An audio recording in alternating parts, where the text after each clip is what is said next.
Hola a todos y bienvenidos a este nuevo webinar de DSM de la serie de rumiantes. Agradezco a todos que estén con nosotros en un webinar más. Espero que sea de su completo agrado. En esta ocasión, antes de comenzar, quisiera pedirles por favor que todas las preguntas que tengan sobre la presentación las puedan hacer abajo en la caja que está para hacer las preguntas y se les contestarán al final de la presentación. Antes de comenzar, quisiera compartir con ustedes un poco de la historia de DSM. DSM inicia sus labores en el año de 1902, específicamente en el área de la minería y particularmente la explotación de carbón. Posteriormente ingresa al segmento de la petroquímica y hasta el día de hoy que es un líder en nutrición y salud, siempre con el objetivo de lograr una vida sostenible a través del uso de sus herramientas tecnológicas o productos que existen en su cartera. En América Latina tiene presencia a partir de la década de los 80s, sobre todo en el área de importación de materias primas, y posteriormente en el año 2003 con la adquisición de Roche Vitaminas, se vuelve un líder en la nutrición tanto animal como humana. En el año de 2013 se adquiere la empresa familiar brasileña Minerales Tortuga, con lo que se vuelve un líder también en nutrición animal. Actualmente, o recientemente con la adquisición de Biomin, se convierte también en un líder o incrementa su cartera de productos en nutrición animal. En la siguiente gráfica se muestra un esquema donde se presenta cómo está distribuida la facturación de DSM a nivel global, siendo el área de alimentación animal una tercera parte de la facturación, seguido de la parte de nutrición humana, que también es una parte importante de DSM, sin dejar de lado la parte de materiales, donde se producen materiales como partes o autopartes de automóviles, aparatos eléctricos y electrónicos, incluso materiales para la construcción y la vivienda. Sin duda alguna, uno de los retos más importantes para todas las empresas dedicadas a la nutrición es la de lograr que en el futuro se pueda seguir contribuyendo para que las personas puedan tener acceso a la proteína de origen animal. Se tiene estimado que para el año 2050 la población crezca hasta 9.7 billones de personas, lo que representa que la demanda de alimentos o proteína de origen animal sea de 70% más. Para lograr esto, sin duda, hay que tomar en cuenta también la sostenibilidad. Dentro de este concepto existen varias afirmaciones que son importantes para DSM. Puede ser hacer más con menos, un uso responsable de los recursos, encontrar un óptimo balance entre el ambiente, la sociedad y la economía, mejorar los medios de vida y trabajo para las siguientes generaciones, pero sobre todo conseguir una mejor calidad de vida, sin comprometer las generaciones futuras. Con esto en mente, DSM ha desarrollado un portafolio completo de productos con el objetivo de mantener esta sostenibilidad en la producción de proteína de origen animal. Dentro de estos grupos de productos contamos con vitaminas, carotenoides, minerales de alta biodisponibilidad, como son los minerales tortuga. Se ha desarrollado durante más de 10 años un producto específico para disminuir la producción de metano en los rumiantes, que es el Bovaer, y contamos también con enzimas y eubióticos. Todo esto con la finalidad de disminuir el uso de antibióticos como promotores de crecimiento, mejorar la calidad de la carne, la leche, el huevo, hacer un uso eficiente de los recursos naturales, sobre todo mejorar el comportamiento animal, para lograr también una mayor longevidad de los animales en las explotaciones. Uno de los principales productos que nos ayudan, o tecnologías que ayudan a la eficiencia alimenticia, es la alfa-amilasa, Pronosyne Rumistar, que a través de su modo de acción nos ayuda a aumentar la velocidad de degradación del almidón en el rumen, incrementa la digestibilidad de la fibra, aumenta la síntesis de proteína microbiana y mejora la digestibilidad de la materia orgánica, aumentando con esto la producción de leche.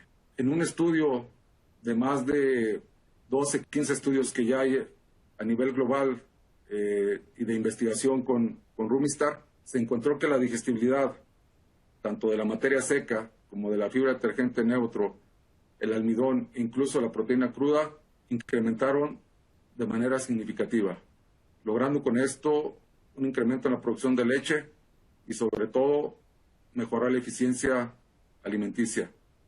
Todo esto representa un mayor ingreso para los productores al usar este tipo de enzima. Ahora me gustaría presentar al doctor Pedro Meléndez. Él es médico veterinario egresado de la Universidad de Chile. Hizo su maestría y su doctorado en la Universidad de Florida y durante cerca de 20 años de experiencia laboral ha trabajado como académico e investigador en la Universidad de Chile, en la Universidad de Florida, en la Universidad de Missouri y en la Universidad de Georgia. Actualmente es académico e investigador en la Escuela de Medicina Veterinaria de la Universidad de Texas Tech. Sin más preámbulo, los dejo con la presentación del doctor Pedro Meléndez, que nos hablará de las estrategias nutricionales para optimizar la producción de leche. Buenas tardes, estamos entonces en la presentación de los webinar series de DSM. Le agradezco a DSM por la invitación, donde vamos a tratar algunos tópicos relacionados con estrategias nutricionales para optimizar la producción de leche. Entonces, primero vamos a un poco rayar la cancha y decir qué es lo que es optimizar la producción de leche. Para mí es un concepto muy amplio. Cuando hablamos de optimizar producción, estamos buscando producir la mayor producción de leche promedio de rebaño, o queremos optimizar la producción en relación al mínimo costo de la dieta, o buscar la máxima eficiencia, vale decir kilos de leche por kilo de materia seca alimentado, o queremos maximizar los sólidos, o queremos maximizar la producción de leche corregida, o queremos maximizar en el caso de animales a pastoreo producción por hectárea, o queremos maximizar la rentabilidad ya sea por litro o considerando el ingreso por sobre los costos de alimentación por vaca día. O sea, esto es muy amplio y tenemos que saber bien a dónde queremos apuntar. Para eso, bueno, lo que es producción de leche y asociado a lo que es fertilidad, obviamente tenemos una serie de factores que influyen, donde la nutrición obviamente es muy importante, pero la nutrición no se va a ver reflejada en una optimización de producción sin tener un ambiente adecuado, considerando la época del año, considerando la genética del rebaño y, bueno, el estado sanitario del rebaño, y finalmente sin considerar los recursos humanos que son nuestros trabajadores que hacen la labor. Por lo tanto, esto es multifactorial y, bueno, una ración bien formulada no solo basta eso, sino basta también el resto.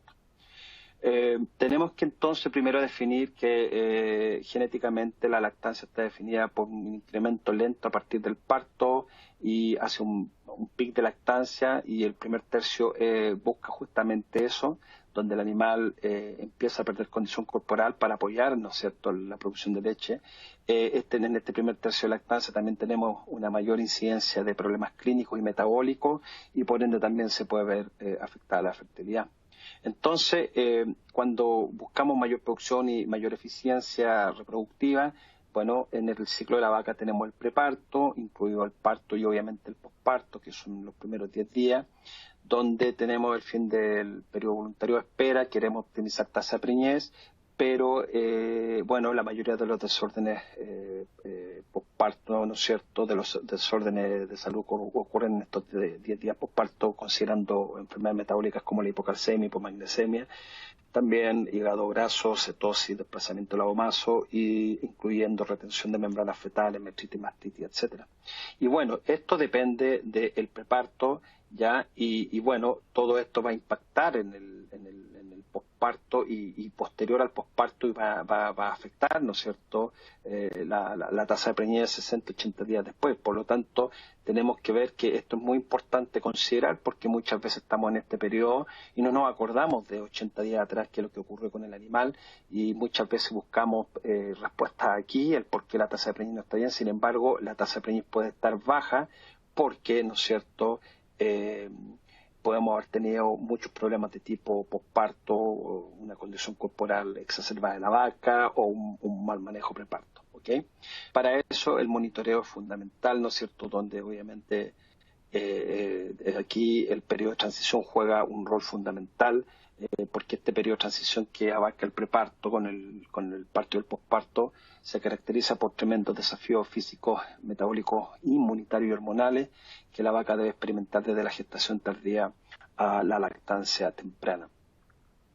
Entonces, los desafíos que tenemos que enfrentar en este periodo es el balance energético negativo que ocurre, el desbalance de minerales y vitaminas también tenemos que incluir porque eso ocurre en el periodo de transición, el balance proteico negativo, el estrés social, incluyendo el cow comfort de la vaca y el estrés oxidativo que el animal, ¿no es cierto?, enfrenta durante este periodo.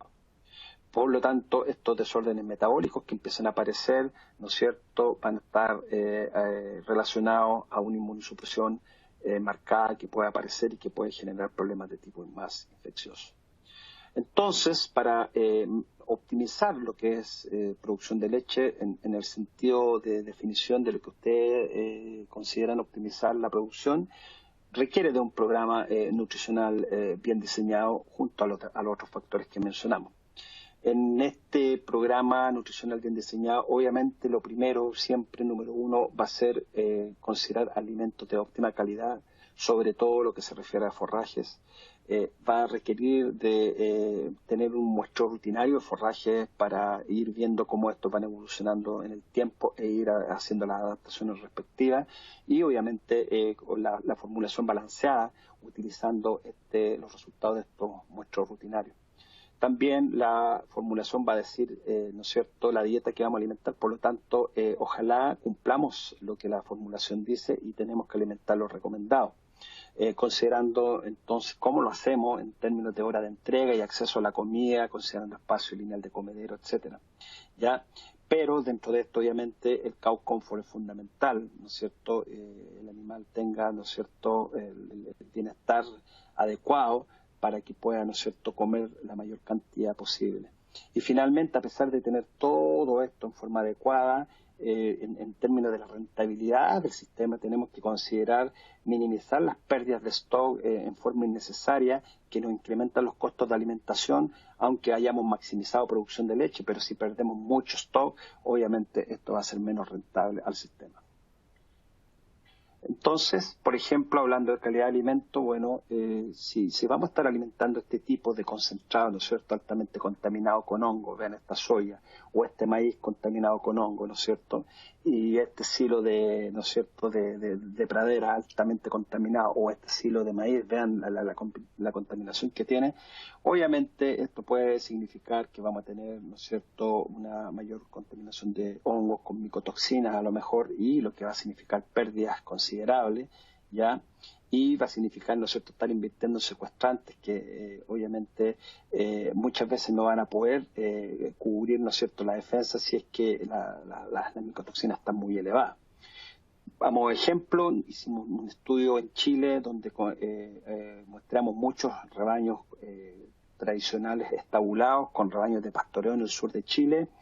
Y en los resultados lo más importante es que todas las lecherías y alimentos tuvieron presencia de micotoxinas. O sea, tenemos que entender que va a ser difícil poder trabajar sin la presencia de estos tóxicos. Lo bueno fue que no se encontraron aflatoxina, pero sí todas las lecherías tuvieron algún grado de micotoxicosis, que en general tuvieron dentro de los mínimos aceptados, excepto para algunos de las micotoxinas como los tricotoxanos que fueron mayores a los recomendados en las que son las dietas completas y en los forrajes. Otra consideración es que en el caso de los silos, ¿no es cierto?, si no hacemos una buena compactación, no hacemos una buena, ¿no es cierto?, confección, vamos a poder tener contaminación por levaduras nocivas, en que ojalá, ¿no es cierto?, no sea más allá de 1 millón de unidades formadoras de colonia en términos de muestra, y vean aquí en el caso de silos de Estados Unidos, más del 50% de las muestras tuvieron más de, ¿no es cierto?, 1 millón de unidades formadoras de colonia. Va a decir, esto afecta mucho la calidad, generando focos calientes, que va a disminuir el consumo y por ende va a disminuir la producción de leche. Así que esto es por una mala confección de los silos. Otro también es considerar, aunque pudiera ser menos importante, pero es considerar la presencia de algunas plantas tóxicas. Este es un ejemplo, ¿no es cierto?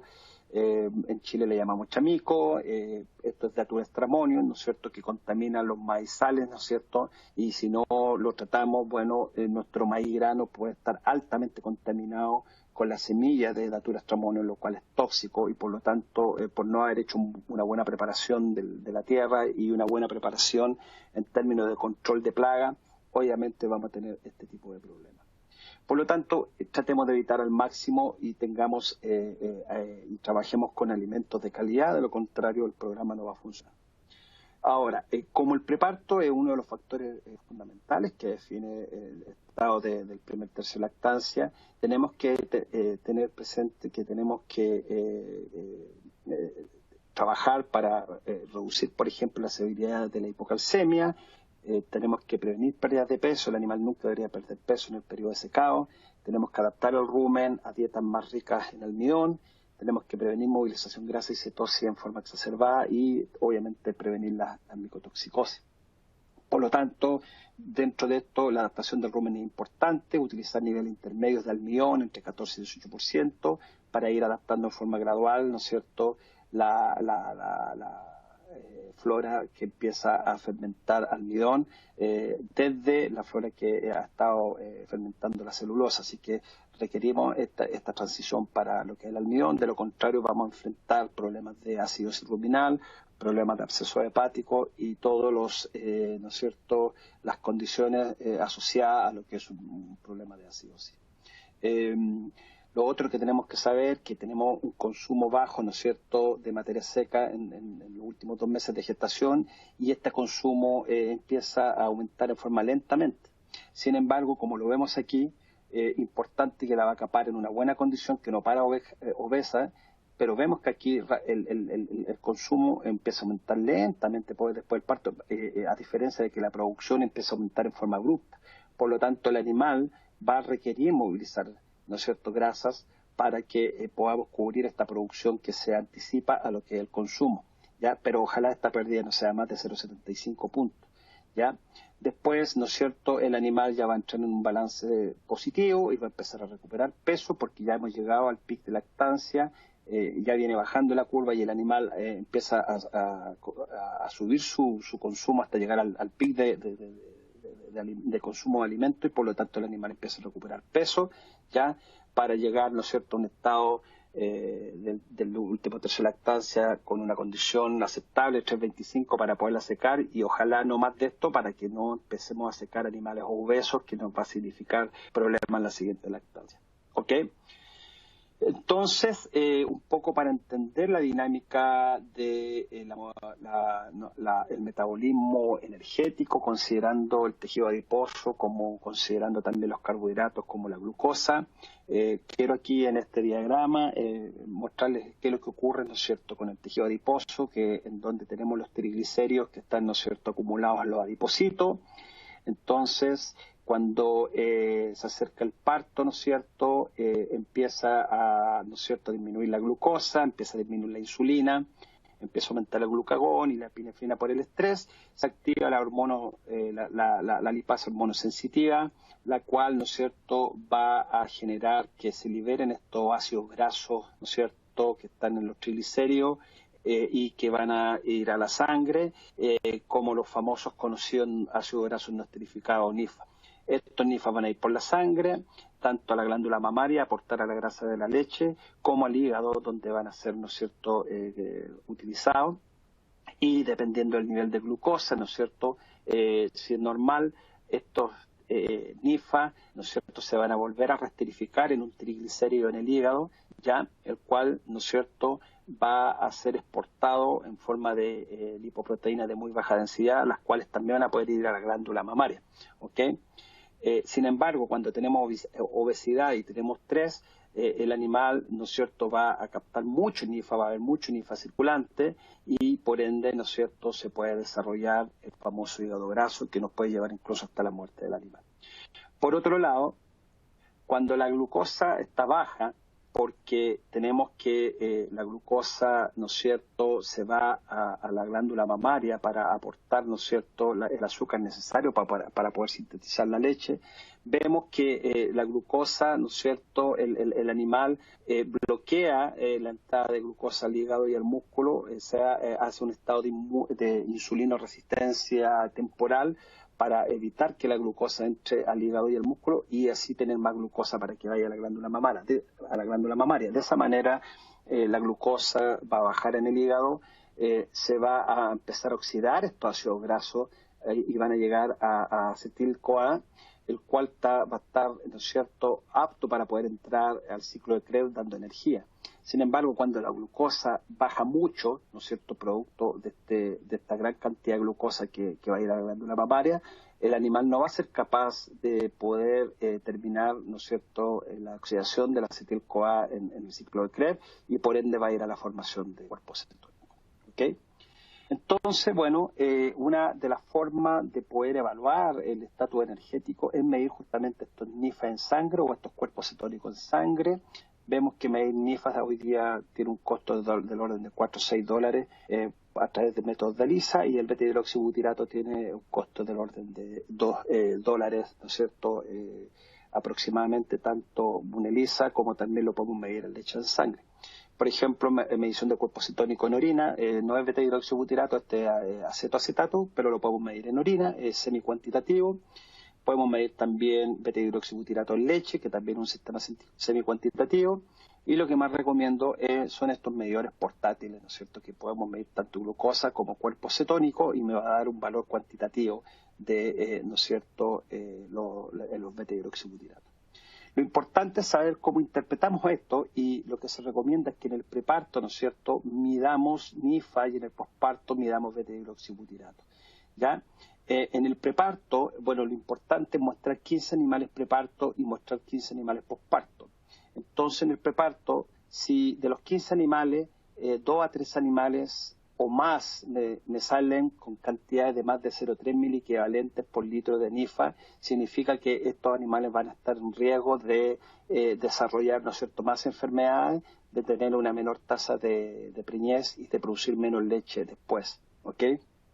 Entonces, es un buen indicador. Nuestros NIFA tienen que ser menos de 0,3 miliequivalentes. Y en el posparto, ¿no es cierto?, ojalá que no sean más de 10 a 12 miligramos por decilitro o 1,2 milimoles por litro. Y de nuevo, si 3 vacas o más, ¿no es cierto?, de estas 15 en el posparto presentan más de 1,2 milimoles por litro de beta-hidroxibutirato, eso se va reflejado con menor fertilidad, se va reflejado con más enfermedades y se va reflejado con menor producción de leche tanto en vaquillas o vacas de primer parto como vacas adultas. Así que es una forma de monitorear nuestro rebaño desde el punto de vista de la nutrición energética. Por otro lado, vemos que la incidencia de la cetosis subclínica, ¿no es cierto?, más de 1,2 milimoles por litro, ocurre principalmente la primera semana del parto. Por lo tanto, hoy en día se recomienda estar muestreando animales durante la primera semana y no después. De lo contrario, vamos a perder la oportunidad de identificar estos animales. Ustedes vean aquí cómo animales con cetosis subclínica presentan más desplazamiento de la omaso que animales normales. Por eso es importante detectar animales con cetosis subclínica para tratarlos. Presentan una mayor tasa de eliminación que los normales, presentan una menor reproducción, una menor tasa de concepción al primer servicio y también presentan menor producción de leche. Por eso es importante identificar estos animales con cuerpos cetónicos elevados. De lo contrario, podemos pagar muy caro, ¿no es cierto?, con animales con exceso de NIFA y movilización grasa, con un hígado de esta naturaleza, ¿no es cierto?, un hígado completamente amarillo. Este es un hígado graso severo y bueno, obviamente le destruyó el hígado esta combinación de grasa y el animal terminó muerto, ¿no es cierto? Así que queremos evitar este tipo de problemas. Entonces, algunas claves prácticas para que apoyemos al animal, ¿no es cierto?, que está pariendo o que está en buena condición corporal. Ojalá utilicemos los mismos ingredientes en el preparto que van a ser utilizados después en el posparto. Ojalá haremos un tercio de las cantidades de concentrados que vamos a dar en el posparto. Acuérdense del almidón transicional, que el preparto tenga 16 a 18% almidón para pasar a 22-23% en el posparto, y no pasar de un 5% almidón a un 25% almidón de un día a otro, así que tiene que ser transicional. Y finalmente que el NDF sea entre 30 y 32%, que sea adecuado para estimular, ¿no es cierto?, rumia y para mantener una buena salud ruminal. Por otro lado, queremos prevenir la hipocalcemia, ¿no es cierto? Y bueno, simplemente vamos a decir que en el preparto ojalá utilicemos salida aniónica en forma sabia, ¿no es cierto? Entre menos 25 menos 100 mil equivalente, no producir una acidosis muy marcada, por lo tanto pHs urinarios entre 6 y 7 se ha demostrado que son lo mejor. Por otro lado, recuerden que el estrés oxidativo empieza a aparecer y es importante empezar a incluir antioxidantes y cofactores, dentro de ellos, ¿no es cierto?, selenio, que, ¿no es cierto?, ayuda a la formación de glutatión peroxidasa, que es un antioxidante, estos otros minerales en esta otra enzima que es la superóxido de inmutasa, catalasa, ¿no es cierto?, hemoxigenasa, pero por otro lado tenemos cofactores, vitaminas como la A, la C, la vitamina D en el metabolismo del calcio y la E también como un antioxidante, ¿no es cierto?, el uso de betacaroteno, polifenoles y vitaminas del complejo B, que yo creo que hoy por hoy están cada vez más, ¿no es cierto?, dadas de importancia, porque los niveles productivos hoy en día a lo mejor determinan que el rumen no es capaz de producir cantidades, ¿no es cierto?, suficientes de tiamina, niacina, colina, biotina, y por lo tanto es importante considerar estas vitaminas del complejo B. ¿Okay? Lo que queremos entonces es que los prooxidantes, ¿no es cierto?, sean superiores a los los antioxidantes sean superiores a los prooxidantes, y por lo tanto llevar la balanza a favor de un estado antioxidativo, y que por lo tanto el animal tenga una mejor inmunidad. ¿Okay? Entonces, nuevamente, dentro de los aditivos, como les decía, selenios orgánicos, vitamina E, ¿no es cierto?, considerar estas cantidades, colina, tiamina, biotina, algunos minerales orgánicos, los buffers que nos van a ayudar a mantener un rumen sano desde el punto de vista de evitar acidosis, algunas enzimas, como por ejemplo, hoy por hoy las amilasas están teniendo importancia, y también considerar siempre los ligantes de micotoxina. Sin embargo, todos estos suplementos no van a trabajar si no le doy el ambiente adecuado a la vaca. O sea, vaca en este barrial, ¿no es cierto?, pariendo en este estado, no le vamos a poder pedir milagros a los aditivos, desde el punto de vista de lo que puede ser una metritis, una mastitis, ¿no es cierto?, una hipocalcemia bajo estas condiciones. Necesitamos un ambiente limpio, ¿no es cierto? A lo mejor me estoy yendo al extremo, pero vean, por favor, comparen cuando se tiene un mejor ambiente. Cuando se invierte en un galpón, ¿no es cierto?, y hago un galpón para que no se me eche ninguna vaca, yo creo que es la peor inversión que se ha hecho, porque no pudimos, ¿no es cierto?, construir un galpón adecuado, ¿ya? Esto sí que es perder dinero. Va a significar animales con trauma que van a terminar, ¿no es cierto?, animales con algún nervio pinchado, postrado, y que vamos a tener que recurrir a este tipo de manejo. Esto es tiempo para los trabajadores, y finalmente este animal no se va a recuperar y se va a terminar yendo, y vamos a estar utilizando recursos humanos en un puro animal, cosa que nos deberíamos preocupar en el manejo general, ¿no es cierto?, del rebaño, y no tanto el micromanejo. Por lo tanto, bueno, busquemos alternativas que nos permitan que todas las vacas estén echadas, ¿no es cierto?, con un adecuado piso, ya, y de esa manera, ¿no es cierto?, no tener esta otra situación en donde las vacas no usan las camas. Por otro lado, cuando tenemos situaciones de exceso de temperatura y el estrés por calor llega a ser una realidad que nos significa caídas drásticas en producción de leche, en fertilidad y caída en los sólidos. Por lo tanto, bueno, tenemos que controlar el estrés calórico. Esto es simplemente un ejemplo en Florida. Si usted quiere producir leche en Florida, necesita meter animales en túneles de ventilación. De lo contrario, no va a producir leche y no va a tener buena fertilidad. Ya, quizás esto me estoy yendo al otro extremo, pero estoy poniéndole un ejemplo. Esta lechería, ¿no es cierto?, la misma, ¿no es cierto?, que es esta, ¿no es cierto?, este túnel de ventilación. Esta lechería antiguamente era manejada de esta manera, con estas piscinas obviamente altamente contaminadas, con un nivel de mastitis exagerado. Por lo tanto, estos túneles de ventilación vinieron a cambiar la realidad, y esta es una de las lecherías top es la lechería top de Florida, y una de las top dentro de Estados Unidos, North Florida Holstein. Así que es importante considerar el ambiente.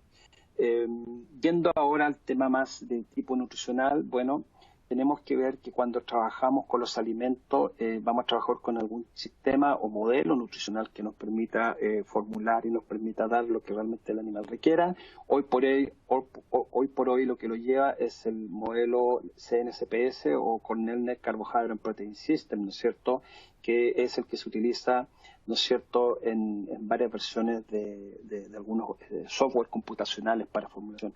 ¿Qué es lo que es esto? No es nada más el modelo Cornell, es una caracterización química nutricional de los alimentos, donde tenemos fracciones de carbohidratos y fracciones de proteína. Por ejemplo, las fracciones de carbohidratos A1 son aquellos alimentos los que tienen acético, propiónico y butírico, la fracción A2 ácido láctico, la fracción A3 otro ácido orgánico, los azúcares solubles, la fracción A4, el almidón es la B1, la fibra soluble es la B2, el NDF indigerible B3 y el NDF indigerible C, ¿ya? Entonces, un silo de maíz, lo más probable es que va a tener todas estas fracciones, ¿ya? En lo que es la proteína amonia, A1, proteína soluble, A2, proteína de degradación moderada, B1, de degradación más lenta, B2, y la proteína indigerible C. Entonces, lo más probable es que un silo de maíz tenga todas las fracciones, pero a lo mejor una soya, ¿no es cierto?, va a tener todas las fracciones proteicas y va a tener algo de estas fracciones de carbohidratos, y no va a tener la fracción A1, A2, porque es un concentrado. Entonces, eso es el modelo Cornell, es una caracterización química de los diferentes componentes. Y eso, ¿no es cierto?, se utiliza en algunos software, como por ejemplo el NDS Profesional, donde por ejemplo aquí tenemos una dieta con melaza, con ensilaje de maíz y un concentrado ya preparado, esa cantidad 15 a 16 kilos, y vemos que con esto animales de 100 días de leche, ¿no es cierto?, están produciendo del orden de 33 litros por energía metabolizable y 33 litros por proteína, vale decir, bastante balanceada. Sin embargo, es una dieta desbalanceada en aminoácidos como la metionina, nos falta, ¿no es cierto?, solo tenemos un 85% de requerimiento y la lisina solo un 97%. Esto nos va a afectar los sólidos propiamente tal. Pero este es un software que considera el modelo de Cornell, ¿no es cierto?, y que permite formular raciones. Dentro de eso, el modelo Cornell, bueno, lo importante entender, vean, por ejemplo, la proteína de la leche, ¿no es cierto?, los niveles de lisina y metionina de la caseína, y vean que algunos alimentos no son, ¿no es cierto?, son de menor calidad, ¿no es cierto?, la canola o la soya, en términos de la lisina y metionina de la leche, y vean también, por ejemplo, la harina de sangre puede ser buena en lisina, ¿no es cierto?, pero muy mala en metionina. Y vean que la proteína ruminal, ¿no es cierto?, de las bacterias del rumen, vean su perfil aminoácido, muy similar a la caseína, vale decir, la mejor proteína de mejor calidad es la misma proteína microbiana producida por el rumiante. Y por ende, el concepto es que tenemos que alimentar, ¿no es cierto?, bien el rumen para que sea un rumen sano y optimicemos la producción de proteína microbiana. Y de esa manera vamos a cubrir casi 100% de los requerimientos. Sin embargo, solo el 60-70% va a provenir de esta proteína microbiana, y el otro 30% va a tener que ser cubierta por el resto, ¿no es cierto?, de los alimentos de la dieta. Y dentro de eso, bueno, los aminoácidos protegidos en cierta manera van a ayudar hoy por hoy, porque tenemos que algunos alimentos son más deficitarios en histidina, como el ensilaje de maíz, el ensilaje de pradera, en lisina, ¿no es cierto?, todo lo proveniente del maíz bajo lisina, y todo lo proveniente, ¿no es cierto?, de lo que es alfalfa, ¿no es cierto?, y también maíz, también tenemos problemas de metionina. ¿Ok? Entonces, de ese punto de vista, teniendo caracterizados los alimentos, podemos hacer una mejor formulación. Y dentro de eso, la calidad del alimento, nuevamente, y del forraje es fundamental. Y aquí yo les quiero dar un ejemplo, por ejemplo, que un ensilaje que tiene un alto contenido de almidón me puede significar ahorrar mucho dinero en comparación a un ensilaje que tiene menos almidón. Por ejemplo, vemos que en la medida que mejora la digestibilidad del almidón y tenemos más almidón disponible, bueno, la producción de leche también aumenta. Veamos que un almidón bajo en digestibilidad nos produce 31 litros y un almidón más alto en digestibilidad puede significar 2 litros de más, junto con un contenido de almidón más alto en la dieta.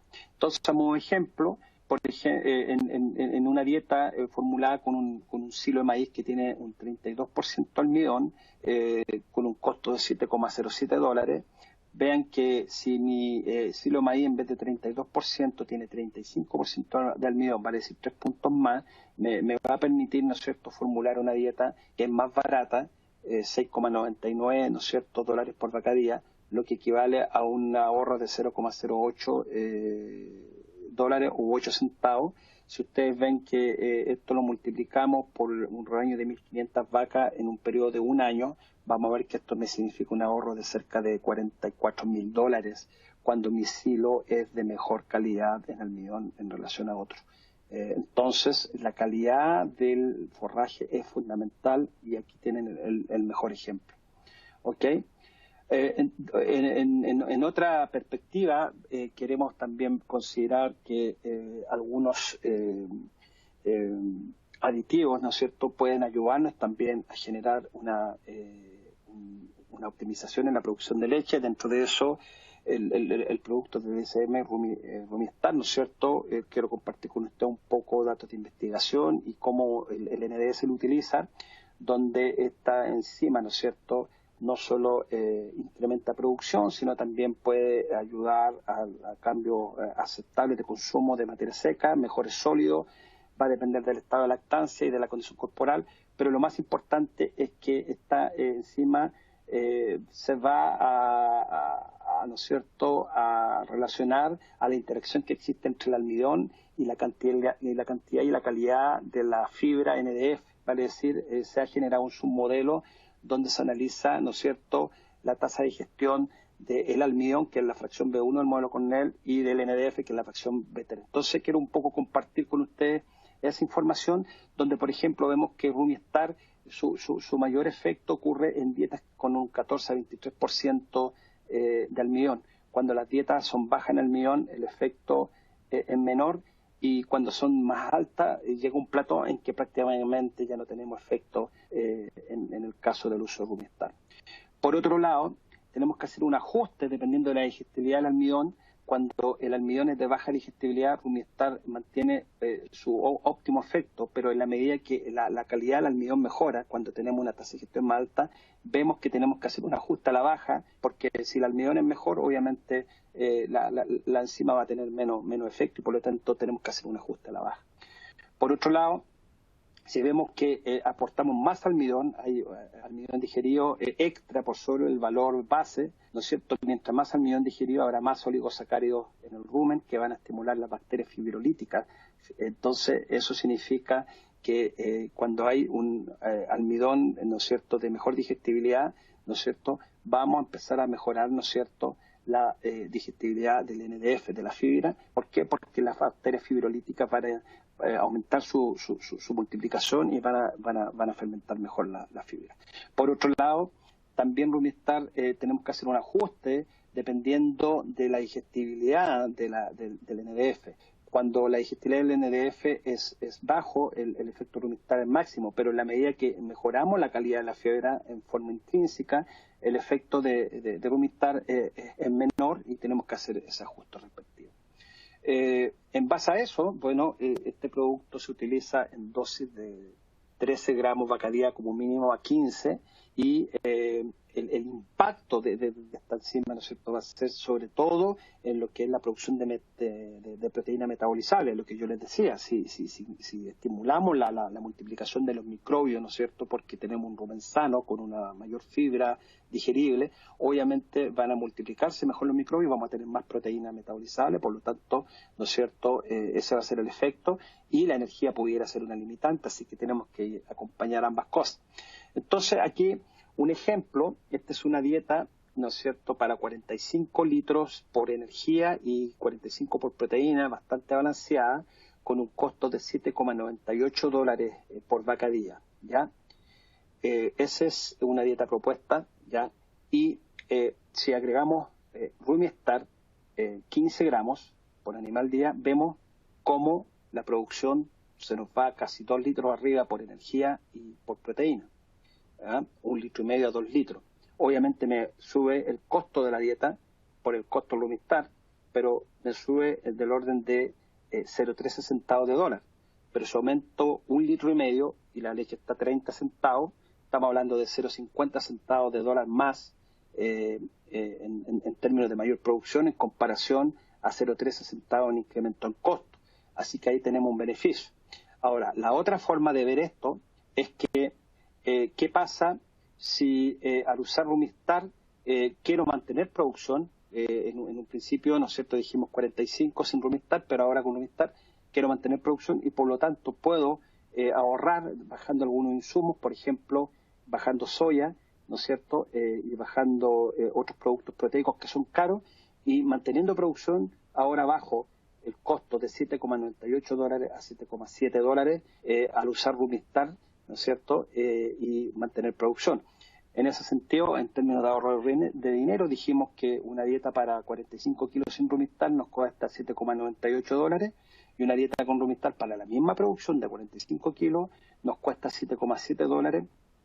Ya está incluido el precio Rumiestar, pero obviamente bajé drásticamente el costo porque bajé ¿no es cierto?, sobre todo la soya, y en ese sentido viene el ahorro, porque sabemos que Rumiestar mejora la proteína metabolizable y por lo tanto el ahorro entre las dos dietas es de $0,28, ¿ya? Y si eso lo multiplicamos en un rebaño de 1.000 vacas por 365 días, vemos que podemos tener un ahorro fácil de más de $100,000 al año, ¿ok? Así que esto me parece muy interesante. Una alternativa es que nos vamos a 47 litros con una dieta más cara o nos vamos a una dieta más barata con la misma producción de leche. Esa es una decisión que toman ustedes. En ambos caminos vamos a tener un ahorro de dinero o un ingreso extra si es que nos vamos a 47 litros. Así que es un ejemplo de un aditivo más que podemos utilizar hoy en día en nuestras raciones, mejorando, ¿no es cierto?, la productividad. Sin embargo, Rumiestar no hace milagros.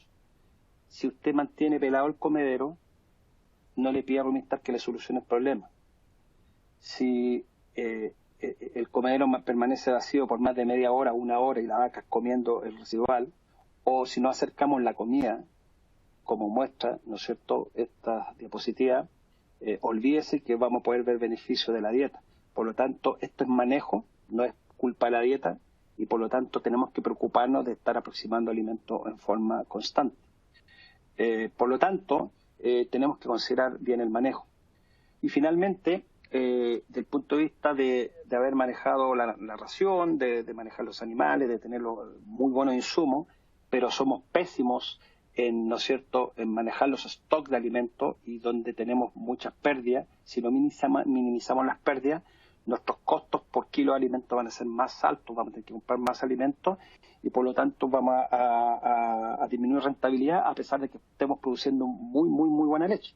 Por lo tanto, utilicemos programas computacionales para el análisis de stock, ¿no es cierto?, considerando disminuir pérdidas en las cargas y en las descargas de los carros mezcladores, el almacenaje, ¿no es cierto?, cómo almacenamos nuestros alimentos en relación al clima, en relación a plagas, y evitar, ¿no es cierto?, hongo y forraje húmedo, utilizar romanas de precisión. Por ejemplo, enos de alfalfa con húmedos, ¿no es cierto?, o maíces con menos de 14%, con más de 14% de humedad, pueden combustionar y generar incendios. Yo sé que esto es común, al menos en mi país ocurre muchas veces. Cuando utilizo productos caros, ¿no es cierto?, aditivos que son muy caros, mantengamos una bodega aceptable, ¿no es cierto?, en pallet y de esa manera, ¿no es cierto?, manejar estos insumos que son caros y no tener pérdidas innecesarias. Control de plaga, aunque ustedes no los crean, ¿no es cierto?, aves, en este caso, cada una comiendo un grano de maíz, van a ver que es harto, ¿no es cierto?, lo que se pierde en el millón. O plagas, ¿no es cierto?, del tipo de ratas o racunes, ¿no es cierto?, acá en Estados Unidos, vectores de salmonela, son vectores de leptospirosis y obviamente comiendo también alimentos y transmitiendo enfermedades, obviamente esto obviamente va a disminuir la eficiencia productiva. Por otro lado, insumos caros, ¿no ¿no es cierto?, que pueden valer del orden de $20 el kilo, cuando hablamos de aminoácidos protegidos o el mismo Rubiestar. No nos podemos dar el lujo de estar mezclando en el suelo algo que es caro, y por lo tanto se recomienda, ¿no es cierto?, invertir en una pequeña planta con mezcladoras que permitan, ¿no es cierto?, dar un producto más homogéneo y tener la menor cantidad de pérdida, ¿ok? Así que son los pequeños detalles que hacen la diferencia, asociado, ¿no es cierto?, al buen manejo nutricional de los forrajes y de la forma en cómo manejamos el rebaño, etcétera. De lo contrario, vamos a enfrentar el típico síndrome que acá en Estados Unidos se conoce como LF, donde no nos preocupamos de ciertas cosas, como por ejemplo dietas bajas en forraje, ¿cierto? LF, no estamos alimentando el rumen para mantener un estado sano, o baja fibra, que es lo mismo, LF, nuevamente el síndrome LF, dietas bajas en fibras que pueden significar acidosis ruminal y caída en los sólidos, ¿no es cierto? Low fat, ¿no es cierto?, en la leche, una secuela en dietas que son bajas en fibra y altas en concentrado. También va a significar con acidosis, vamos a tener lean feed o vacas cojas, ¿no es cierto?, productos de la acidosis ruminal, úlceras peutales, etcétera. Esto va a significar que vamos a tener un animal con baja fertilidad, low fertility, y también si tenemos, ¿no es cierto?, rebaños o lecherías que no tienen las construcciones mínimas, ¿no es cierto?, falta de construcciones mínimas, LF, esto va a significar que vamos a tener un loss farm, ¿ok? Vamos a perder la granja. Y ese es el LF syndrome que tenemos que considerar. Estoy dentro del tiempo, espero que les haya gustado la presentación. Son puntos básicos, nada del otro mundo. Estos son, ¿no es cierto?, temas que los tratamos todos los días, pero a veces se nos olvida, es bueno recordar. Aquí hay algunos tips que les pueden ayudar a ustedes a mejorar la gestión del rebaño. No es nada del otro mundo, y en ese sentido van a poder mejorar la eficiencia. Así que espero que les haya servido, que les haya gustado. Voy a estar muy ávido de poder responderle las preguntas cuando nos juntemos en la sesión de 2 horas. Quiero agradecer nuevamente a TCM por la invitación a participar de este webinar, y bueno, los dejo cordialmente invitados a la sesión de 2 horas que tendremos más adelante. Así que muchas gracias por vuestra atención.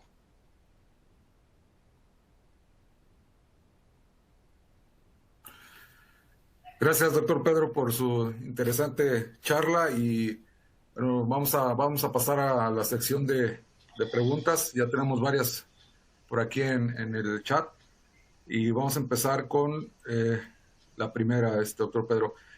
Si nos pudiera ayudar aquí o explicar un poquito más sobre la proporción más recomendable entre la energía y la proteína metabolizables en la transición.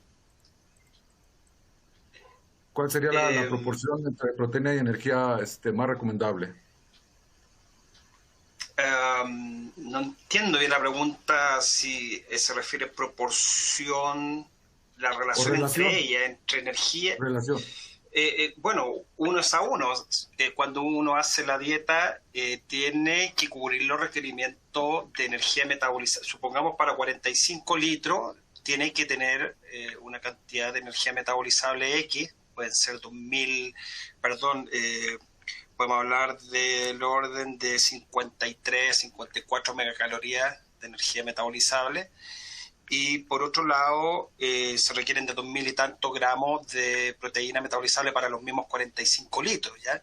Entonces el concepto es que ambos nutrientes tienen que estar balanceados para la misma producción. De lo contrario, voy a limitar. Si tengo una proteína para 45 y la energía para 42, la va a dar 42 litros, no va a dar 45, porque estoy limitando la dieta para 42.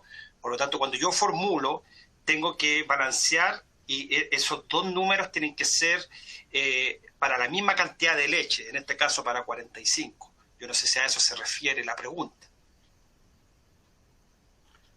Sí, doctor, es en relación con eso, ¿no? De cómo mantener lo mejor balanceado posible, ¿no? La dieta, ¿no? Hablando de proteína y energía. Una pregunta más, doctor, es respecto a las micotoxinas. Si el efecto negativo que esto produce en las vacas se ve o es más significativo en las vacas en el periodo de transición. Sin lugar a dudas, si tenemos micotoxicosis en las vacas en transición, nos puede significar mucho más peligro que en otro periodo, porque en primer lugar, la vaca en transición está inmunodeprimida ya por su efecto fisiológico. Si más aún estamos dando alimentos que están contaminados con micotoxinas, vamos a agravar más esa inmunosupresión.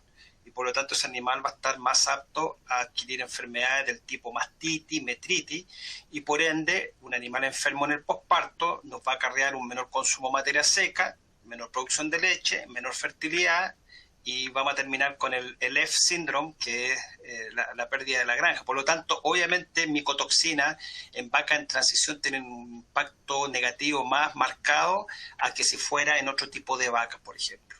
Pero el concepto es que ojalá tengamos una cantidad de micotoxina lo más baja para todas las vacas en el rebaño, incluyendo también la crianza, ¿ya? O sea, la crianza también, una crianza que está con micotoxina va a tener menores ganancias de peso, vamos a trazar el peso al encaste, la edad al encaste, y por lo tanto nos va a significar pérdidas económicas grandes si es que esa vaquillona o novilla está pariendo tarde, producto de que estamos, ¿no es cierto?, alimentando micotoxina. Muy bien.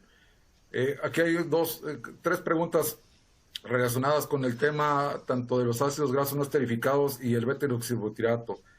Sobre todo la pregunta está más en función del momento para realizar estos análisis. ¿En qué momento es recomendable hacerlos?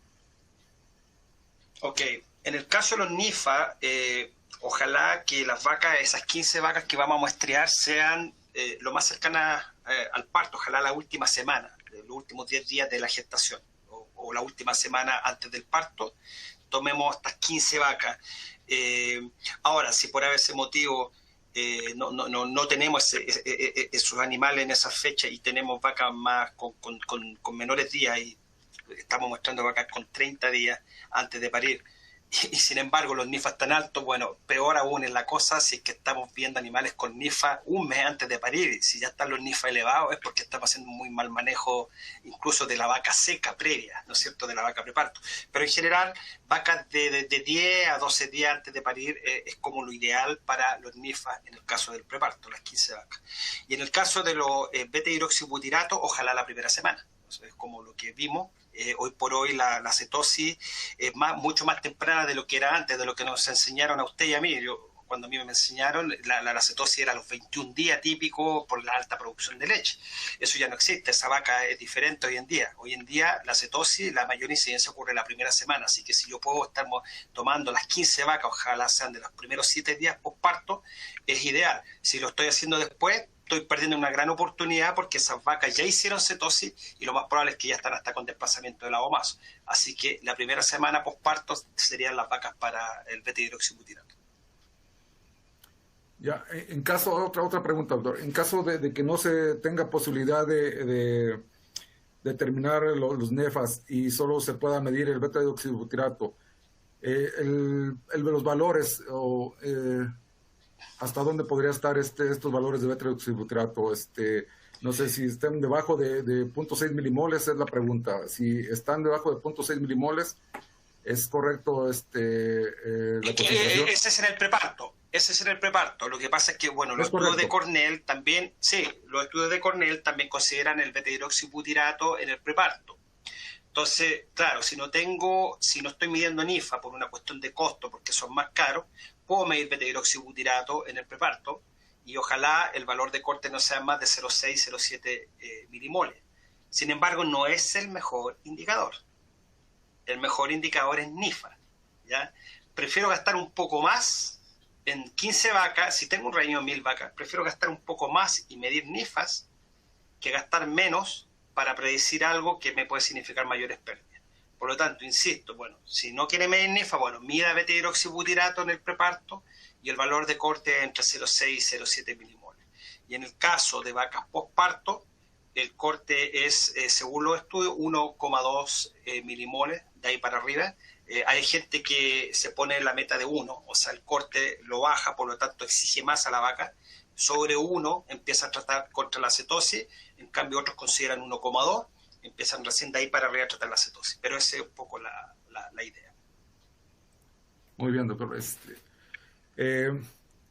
Hablando específicamente de la dieta para vacas posparto o en el periodo fresco, ¿qué tan rentable es manejar esta dieta? Sobre todo en establos de menor tamaño, ¿no? Donde el grupo de vacas posparto es muy pequeño. ¿Qué ventaja tendría tener una dieta para estas vacas? Sí, no, esa es buena pregunta. Lo que pasa, bueno, obviamente el manejo, sobre todo en rebaños pequeños, obviamente complica tener un grupo posparto. Entonces, bueno, la pregunta es, ¿manejo las vacas posparto como el rebaño general que estoy alimentando para alta producción? ¿O hago el esfuerzo de alimentar el rebaño general como que si fuera un rebaño posparto? ¿Ya? O sea, quizás tener un grupo de alta producción hasta los 65, 70 días, donde van a caer las vacas posparto, que son menos, y alimentar todo ese grupo con una gran cantidad de aditivos y una muy buena alimentación. Obviamente tiene más costo, pero yo preferiría eso a que someter las vacas posparto a un rebaño tradicional con una dieta más promedio. Yo creo que voy a liquidar a la vaca posparto y no le voy a poder expresar su pic de lactancia, ¿ya? Y por cada litro menos que la vaca pique en la lactancia son 500 litros menos en toda la lactancia. Entonces, la pregunta, ¿encarezco mi alimentación por 70 días para todo el rebaño? ¿O pongo en riesgo mis vacas posparto, ¿no es cierto? Por quererme ahorrar esa plata, las pongo en riesgo a que, ¿no es cierto?, desarrollen enfermedades, movilicen más grasa y por lo tanto puedan desarrollar más cetosis o puedan desarrollar más hígado graso. Ese usted lo tiene que poner en la balanza. Y en el caso mío, yo y en algunos clientes que son rebaños pequeños, lo que hago es que alimento una dieta top para los primeros 70 días, gastando un poco más, pero optimizando el pic de producción de la vaca posparto, y de esa manera yo sé que estoy pagando esa dieta que me es más cara. Esa es mi filosofía, ¿ya? No estoy diciendo que es la correcta, pero es lo que yo hago. Gracias, doctor. En relación con Rumistar, aquí hay una pregunta interesante, doctor. Si tiene una cantidad de concentrado o la ración está balanceada, tiene concentrado y silo, simplemente se aumenta la digestibilidad y el aprovechamiento de los nutrientes con el uso de Rumistar. Claro, o sea, el Rumistar es una amilasa, por lo tanto, bueno, su mayor efecto ocurre en los forrajes y por ende, bueno, si tengo el silo, claro, va a ser su efecto ahí. Ahora, si ese silo tiene un muy buen NDF, bajo NDF y muy digestible, de muy buena calidad, y por otro lado es un silo con mucho almidón y muy bien craqueado el grano, de muy buena calidad, el impacto del Rumistar va a ser un poco menor, porque ya está muy mejorada la dieta desde el punto de vista de manejo, ¿ya?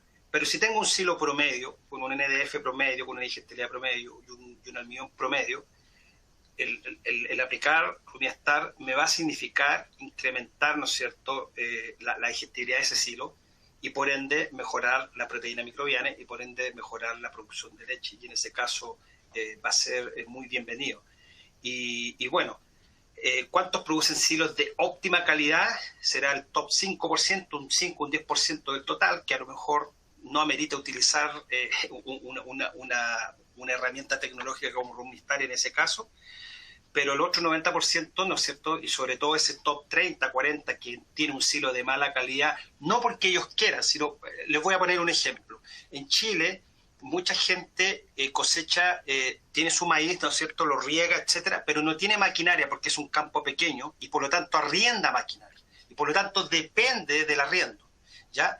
Y el arriendo dice esta fecha, esta semana, y no puedo ir ni después ni antes. Perfecto. Y si llega esa fecha y ya el maíz está un poco pasado porque el año vino malo, no es culpa de la granja, ¿ya? Y lamentablemente tenemos que hacerlo, y por lo tanto mi maíz silo no va a ser de buena calidad porque yo no cuento con las máquinas, yo no puedo decidir cuándo cosechar.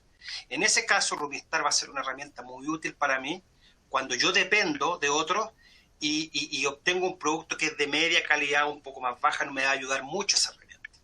Y lo que quiero decir que no es culpa de la lechería el que tenga un silo de mala calidad. Puede haber sido un año malo que vino con sequía, o puede haber sido un año en que vino mucha agua y a lo mejor, ¿no es cierto?, la madurez de la planta varió, y en este caso el proveedor de servicio puso esa fecha y el silo todavía no está listo, o al maíz le falta maduración, o está pasado, lo que usted quiera, ¿no es cierto? Al final dependemos de esa máquina que puso esa fecha, y en ese sentido mi silo no va a ser quizás de la óptima calidad, y en ese caso herramientas como esta, como Rumistar, me van a ser de mucha utilidad cuando tengo ese problema, que es muy común en mi país, y yo creo que es común en muchas partes donde dependemos de la maquinaria. Muy bien. Tenemos ya un poco menos de tiempo. Vamos a hacer unas 2 preguntas más. También en relación con el uso de Rumistar, pero ahora específicamente en la dieta para vacas frescas, donde la proporción de forraje es más alta, donde hay una menor concentración de almidón, ¿recomendaría el uso de Rumistar en este tipo de dietas, doctor, con un poco más de forraje, menos concentrado, menos almidón? Por supuesto que sí, porque obviamente si es más forraje y yo quiero mejorar, ¿no es cierto?, la digestibilidad del NDF, obviamente Rumistar me va a ayudar, y sobre todo si tiene menos almidón, porque en este caso es la vaca posparto, que tenemos un almidón, dijimos, de 22-23, y dijimos que Rumistar va a funcionar mejor entre 14 y 23-24% de almidón, así que es preciso para la vaca posparto. Cuando es menos almidón de 14 o más de 24, quizás no es tanto, pero yo para mí en transición sería uno de los momentos donde ocupe esta herramienta tecnológica, porque quiero mejorar la digestibilidad del NDF con dietas de contenido de almidón intermedio. Así que obviamente que sí, la respuesta es de todas maneras. Ya. Una pregunta más, doctor. Ahora, en relación con el DICAT, pero en vacas en producción, su recomendación para el uso de este DICAT en vacas bajo estrés calórico, ¿qué valor o un nivel alto de Sí. positivo en este caso? Sí. ¿Cuál es la recomendación? Sí, las recomendaciones, según los pocos estudios que hay, según Thomas Jenkins, que ha trabajado mucho en el tema también, utilizando carbonatos de potasio, etcétera, y sobre todo con estrés calórico, yo diría que dietas sobre 350 mil equivalentes positivos por kilo de materia seca, lo ideal, ojalá tirado para 400 mil equivalentes por kilo. Ese sería el DICAD. Las dietas común y corriente llegan a 280, 300, entonces tenemos que considerar algún elemento extra que me ayude a incrementar el DICAD a más 350, como mínimo entre más 350 y más 400 mil equivalentes por kilo. Y en ese sentido, exceso de potasio, como en el caso de el carbonato de potasio o algunos otros productos que tengan más potasio. La melaza, por ejemplo, tiene mucho potasio, pudiera ser una ayuda. La melaza puede tener 7% de potasio, entonces nos puede ayudar a mejorar el DICAD, pero no menos de 350. Ya. Hablando un poquito de la melaza, doctor, llegó una pregunta ahorita, no tanto de la melaza como tal, sino de como nutriente, los azúcares para las vacas posparto. ¿Cuál sería el límite o el costo-beneficio del azúcar en la dieta posparto? Los azúcares solubles también tienen su requerimiento, y se ha visto que el requerimiento puede ir de entre 6 hasta 8%, incluso se está diciendo hoy en día que nos podemos pasar un poquito de 7, 7,5%. Entonces, si hay dietas que tienen 4% de carbohidratos solubles y tenemos un espacio para mejorar, y por lo tanto la melaza sería una buena alternativa. Y va a tener 2 efectos beneficiosos la melaza. Primero, me va a incrementar los carbohidratos solubles a 6, 7%, que es lo que requiere el rumen. Pero en segundo lugar, me va a mejorar la palatabilidad de la dieta, ¿ya? Porque a la vaca le gusta, y por lo tanto, si la vaca come más, mejor para mí. cada kilo extra que la vaca coma va a ser leche. Así que ese es el segundo factor. Y el tercer factor es que me ayudará a que se agregue el concentrado, se pegue a la fibra, ¿no es cierto? Porque la melaza es media pegajosa, entonces la vaca también hace menos selección. Así que son tres factores positivos. Cuando no tengo melaza, lo que yo hago es agregar azúcar de consumo de segunda, esa que no va para humanos. Yo puedo ocupar azúcar de segunda para llevar los carbohidratos solubles a 6-7%, ocupar un azúcar de segunda categoría y me va a ayudar a mejorar los carbohidratos solubles y la palatabilidad de la dieta también. Ya. Están llegando más preguntas y creo que tenemos un poquito más de tiempo para hacérselas. Yo tengo todo el tiempo del mundo, así que no se preocupe. Ya. Hablando nuevamente de la parte de Rumistar, preguntan aquí si la predicción que hace el programa, el NDS, con el uso de Rumistar en relación con la proteína metabolizable, el incremento que se ve allí, ¿cómo explicar ese efecto sobre la proteína metabolizable? Bueno, un poco lo mostraba con la diapositiva. Todas las diapositivas que les mostré sobre cómo hacer las correcciones dependiendo de la cantidad de almidón y de la calidad del almidón, y dependiendo de la cantidad del NDF y de la calidad del NDF. Todos esos han sido estudios que ustedes, ¿no es cierto?, DSM ha realizado, y lo que hizo NDS es que agarró todos estos estudios y los metió dentro del programa NDS, modeló, hizo un modelaje que determinó que bajo esas condiciones, ¿no es cierto?, la dieta con Rumistar mejora la proteína metabolizable y por lo tanto mejora la producción por concepto de proteína metabolizable. Pero es toda esa información que se modeló y que se trabajó a nivel de, ¿no es cierto?, de programación, y dentro de los que participó ahí, bueno, está el doctor Emiliano Raffrenato, que fue estudiante de Mike Van Amburg, del líder del modelo Cornell, fue estudiante de doctorado. Raffrenato es el que hizo todos los estudios de la digestibilidad de la fibra a las 30, 120 y 240 horas, y él es el que participó en validar esta información de Rumistar.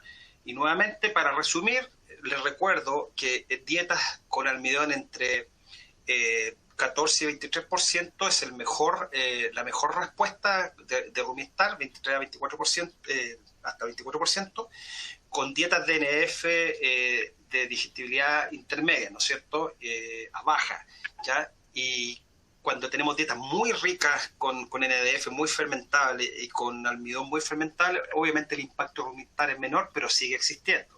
Así que ese es un poco el concepto, y nuevamente por eso para mí es válido bajo las condiciones de forraje de nuestros países.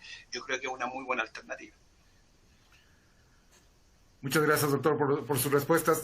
Hay más preguntas que se las vamos a hacer llegar al doctor Pedro, y bueno, les serán contestadas posteriormente vía correo electrónico. Agradecerle, doctor, por su tiempo, por todo lo que nos compartió de información y toda su experiencia. Antes de terminar, y agradecerles a todos los que estuvieron presentes en el webinar, invitarlos para la próxima semana a un webinar más de la serie de DSM Rumiantes, donde nos estará acompañando el doctor Jesús Olmos, que nos hablará de la optimización de los costos mediante el máximo aprovechamiento del ensilaje de maíz. Entonces, pues, quedan cordialmente invitados. También pedirles de favor si nos ayudan con la encuesta, que tienen acceso a ella, y esto nos ayuda a seguir mejorando todos los webinars que se organizan por parte de DSM. Doctor, nuevamente muchas gracias, y bueno, gracias a todos. Muchas gracias a todos y a ustedes. ¿Okay? Nos vemos.